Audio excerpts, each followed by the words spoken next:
that their bodies just were not built for it. So this idea that Hispanic farm workers are somehow built for that kind of work in a way that other ethnicities aren't is actually pretty offensive. And it disregards the fact that these workers have actually developed skills as far as how to pick the actual crops themselves and when they're ready, and speed and things like that. And they've developed coping strategies for the weather and the environmental conditions that they face when they're out there, out of desperation and out of their own strength of will. And that's something that a lot of these farmers... You can't just say, hey, I'm going to get rid of these people, and then look at the farmers that are left without workers. So first, immigrants are taking your jobs. Now they're not there to work for you. Pick a fucking struggle, because you can't have both. I got to farm with my dad every day. It's a way of life. It's a wonderful way of life. And it's at risk. And it shouldn't be. One of the best memories that I had was just my dad teaching me how to drive a tractor. I got to farm with my dad every day. It was pretty cool. How many people could do that? People came to this country for opportunity. Opportunity equaled land. And we're giving that up. And it's wrong. It's absolutely wrong. Part of the reason why the greatness of this nation is because we take care of people, and there's values of the family farm that need to be upheld. And it's good for America. Just read this morning that Texas farmers are closing down because they can't find laborers to work their fields. Are you telling me white people can't, won't work in the fields? Hey, all of you who thought they were taking your jobs, accepting applications. I'm in my greenhouse planting some vegetables. And I'm thinking about all these farmers that's losing the farms. All them white farmers. Not the black farmers, because we donating to them. You don't hear the black farmers crying the blues, but them white farmers, oh shit, they talking about they losing their farms now because of Trump. But they voted for Trump. But they losing their farms. Right. The black farmers, you don't hear them crying the blues, right? Here's the difference. See, they wasn't dependent on the government. When you depend on the government to take care of you, my daddy told me never depend on the government. Now see, if they cut my little Social Security check, I ain't gonna say little, but because I can use that piece of coin that I worked for. You understand? I worked 32 years for my monies, for my coins. So it's mine. But I didn't depend on the government in my retired life. You don't depend on the government. No. Anyway, back to the farmers that's losing their farms. I can't even say I feel sorry for you. But this is what I'm going to do. Look here, people. Let me tell you something.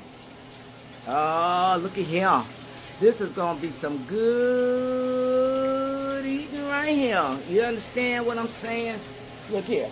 I just grow my own stuff. Look here. That's what I'm doing right there. Yeah. So, I ain't worried about them white farmers losing their farms. I ain't even feeling sorry because they voted for Trump. You get what you asked for. You asked for the tariffs, you got them. I'm not gonna lie, I need you blue state liberals to stop calling the farmers who voted for their own personal financial ruin stupid. It's infantilizing. They aren't stupid. To actually manage a farm effectively requires insane depths of knowledge in math, science, logistics. These people aren't dumb.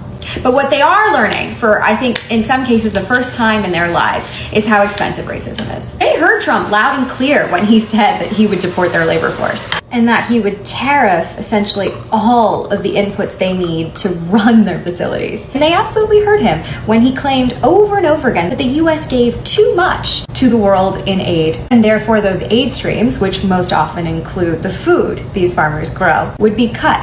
They heard it all. They just didn't believe it.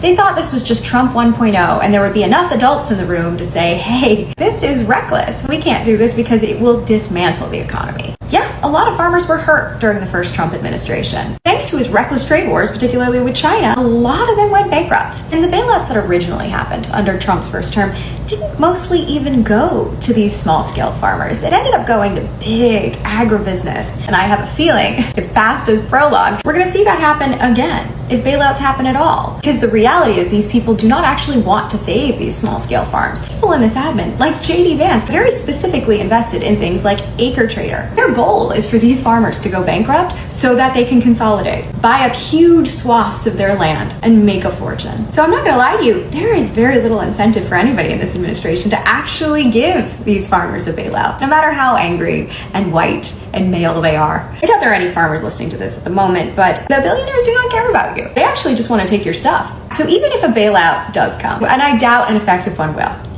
but if it does, it is going to be meager enough to keep these people in dire financial straits. Because the goal of a lot of these billionaires and investment firms is to make them desperate enough to sell. So you can say goodbye to small-scale family farms, that's for sure. What's kind of funny about this is that Let's Go Brandon tried to bail you out for real. And that's probably the last time anyone will, so. What's up guys, welcome back to the channel once again. Thank you so much for always coming back and tuning in. So guys, I want you guys to just continue watching this video whereby really the white farmers, they are really going bankrupt. The white farmers, they are regretting for voting in Donald Trump. Imagine these farmers and the Americans, they really came out and say that these illegal immigrants, they are really taking their own job. So they are lacking job because of the illegal one. So the crackdown started. Donald Trump deported all the recruitment workers. And now they are really coming out and crying out how they can really afford the workers to work on their farm, how the bad policies are really affecting their own farms. And they are the one who really voting in this government. Others are really saying that they are really getting now the illegal workers, but they are more expensive than the illegal ones. So that is the instant Karima. So I want you guys to just watch this video and in the end, then I'll come back with more comment. I'm your host, Team Test Comment, and kindly, if you haven't subscribed, you can just do so. So let's watch these clips first.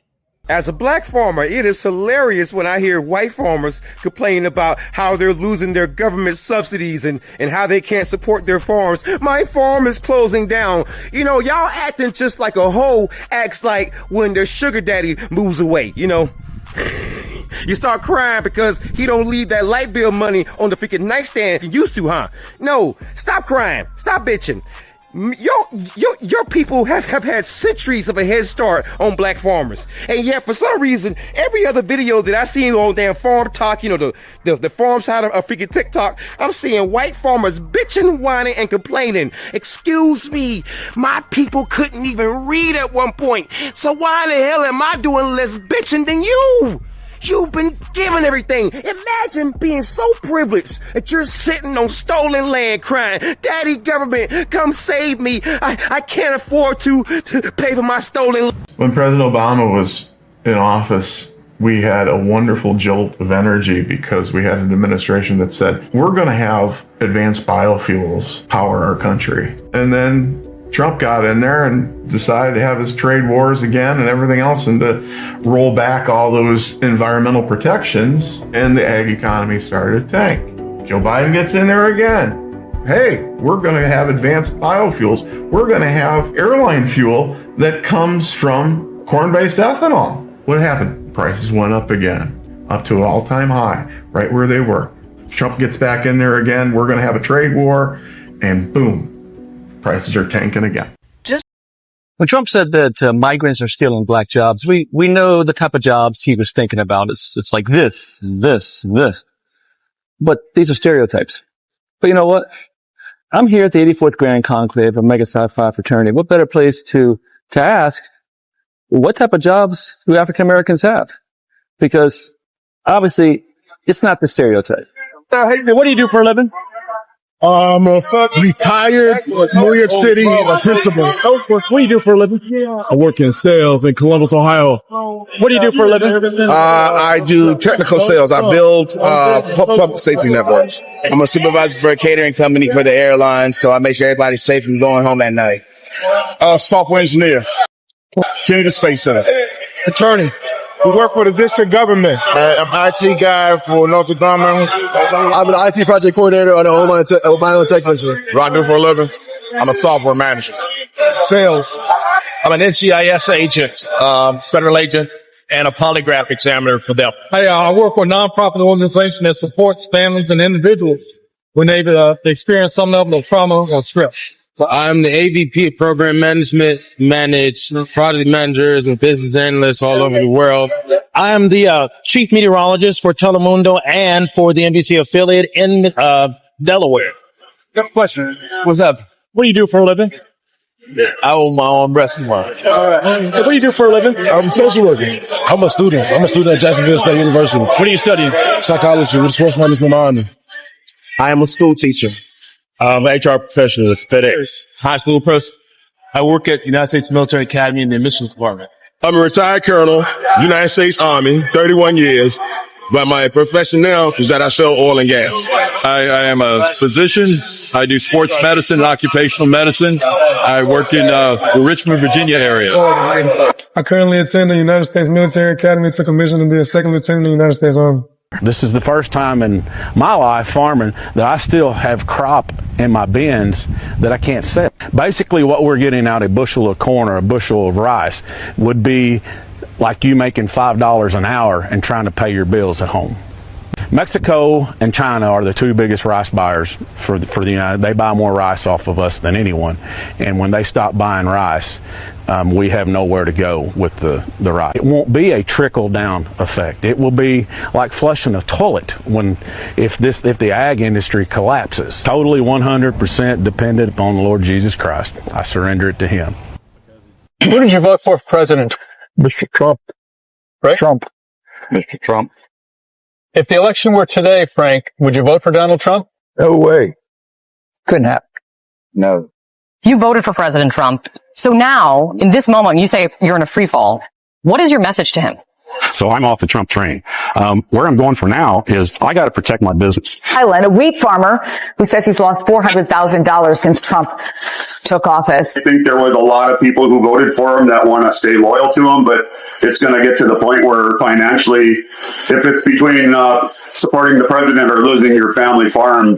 You voted for the president? Yes, I did. And do you support these policies which might be hurting farmers like you? Right now, we're the ones that are taking the hit. I think he's sort of backstabbing the main people who got him into office in the Midwest, and he just left us down. You've said you have almost no equity left. It's getting down. It's getting low. You think you can make it another year? I don't know. Do you just keep going, rolling the dice, hoping things will turn?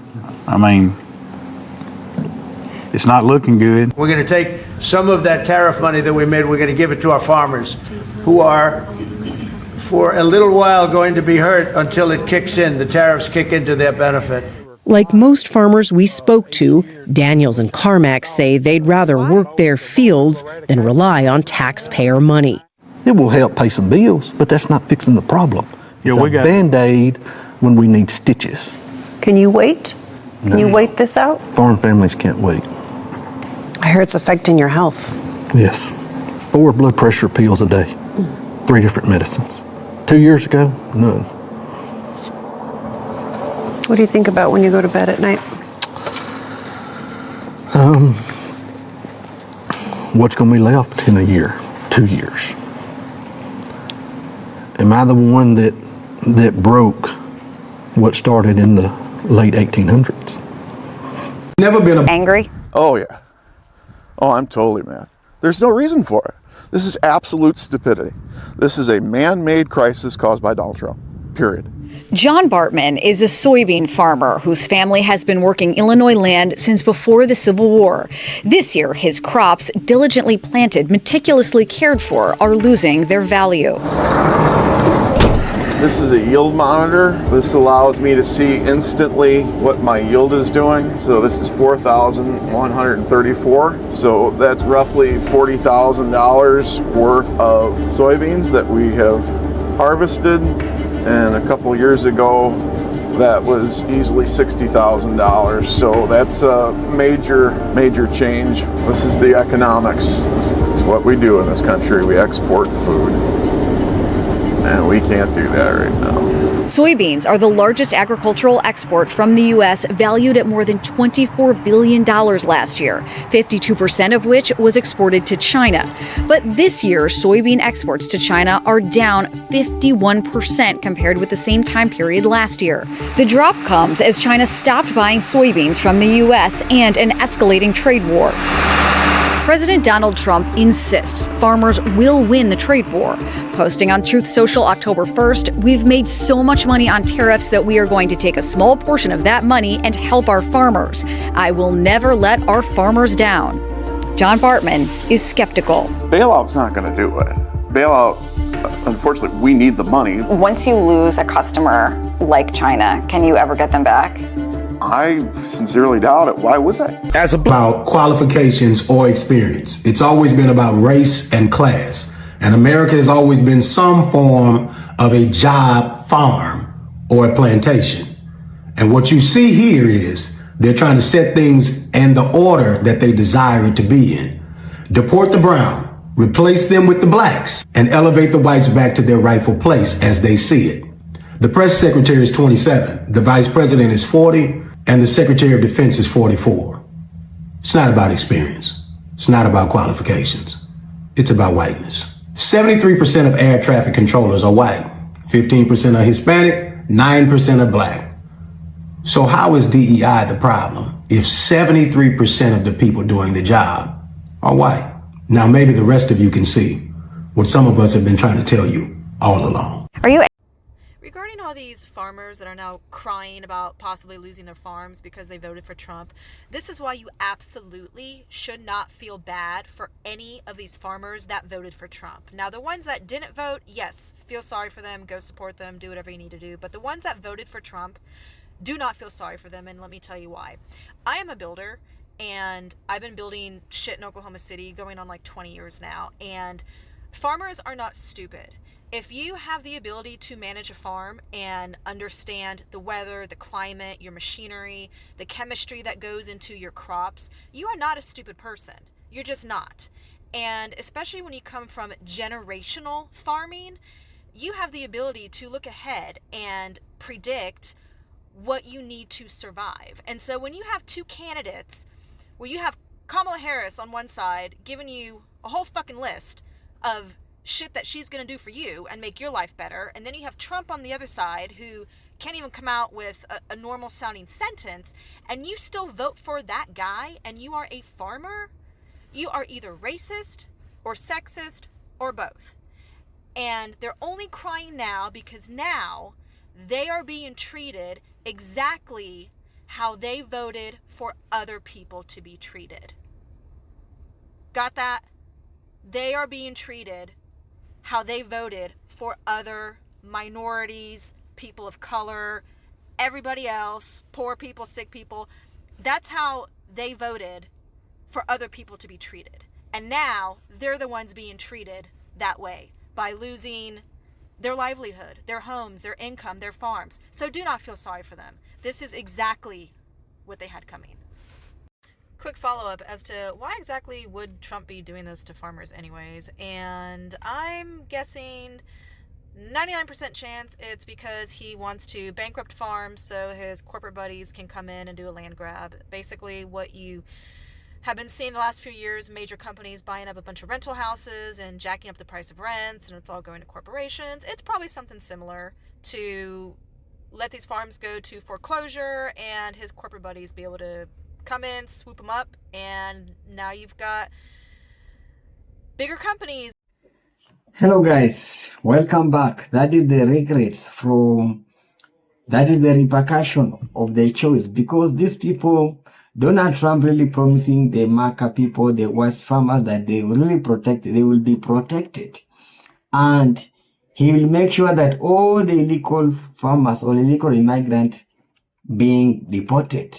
We saw how the crackdown started, how all the illegal immigrants were really deported, and majority of those illegal were the one really working for these farms, these big farms. And also, we saw many other really coming out and started crying, and Maka people, they were just celebrating because this is the policies that these people really voting in for it. They voted in for the deportation. They voted in for the these policies, tariffs. They voted in for so many things. So when I really come out and really listen some of the clips, how these people, they are really crying out, I ask my question. These people, they say that they want the illegal immigrant. They have really taken their job. So they want this illegal to leave United States so that they can really get the job. But now look how these people, how they are really coming out and started really crying out how they can really afford life in United States, how life has been changed, being expensive. And this is the repercussion, because I normally say that wherever you just go to the voting or during the political way, voting, don't vote with the emotions, because majority of these McAfee people, they really voted in with the emotion. These white farmers, they really voted in for the emotions. But now they are saying that they are losing their farms. Workers are only coming to their farms. Those who are now available, they are the legal one, and those legal one, they are more expensive, so they can really afford to pay those legal one, and that's why they are really coming out and beg Donald Trump really to bring back the black workers to their farms. So this is the consequences. This is the repercussions. So this is a lesson for the Maka people, that next time when you just do the when you vote with don't look the color, because people, they don't believe that Donald Trump promised them so many things, how he will transform America, how will he make America great, how will he be. But now other farmers, they are really coming out and also crying on tariffs. Majority of the Texas farmers and Arkansas farmers, those are the soybeans. Some of them, they really rely mostly from the China. So when Donald Trump really increases the tariffs, it really affects them.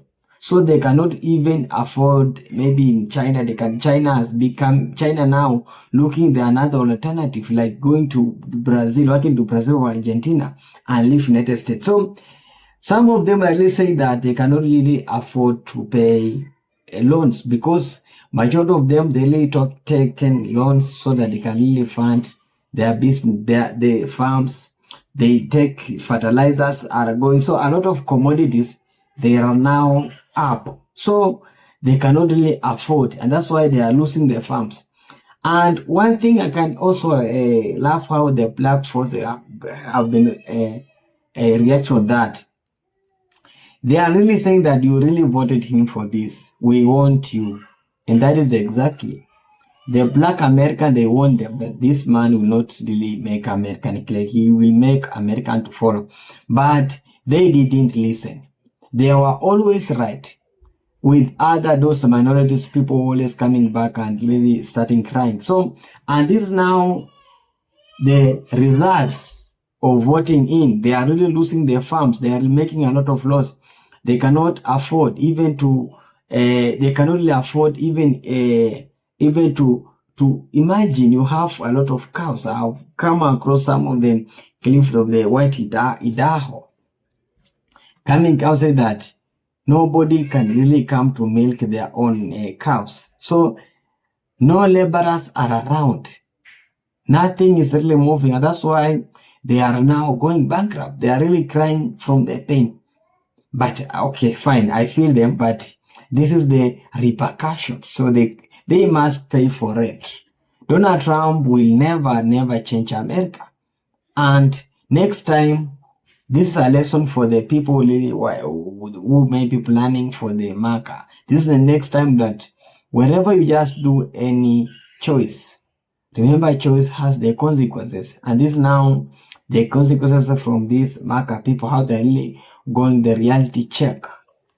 So guys, I want to hear from you guys about this video, how these marker people that are really coming out and crying out how they can really afford. They are really going bankrupt. No immigration crackdown affected them, tariffs affected them. I want to hear from you guys. I'm your host, Team Tessie Commenter, and kindly if you haven't subscribed, you can just subscribe, like, and also comment. Bye for now. See you in the next one.